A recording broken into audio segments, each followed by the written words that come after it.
சொல்றேன், தப்பா எடுத்துக்காது மாப்பிள்ள. இத்தனை வருஷம் நீ விளையாடுறப்போ நீ அவுட் ஆயிடக்கூடாதுன்னு தான் மாப்பிள்ள நான் நினைச்சிருக்கேன். ஆனா முதல் தடவை நீ அவுட் ஆயிட்டு வந்தா போதும்னு நினைக்க வச்சிட்டாங்க மாப்பிள்ள.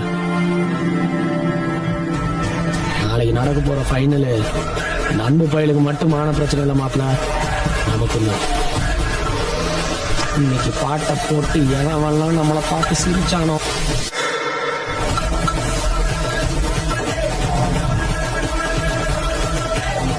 பார்க்க மாதிரி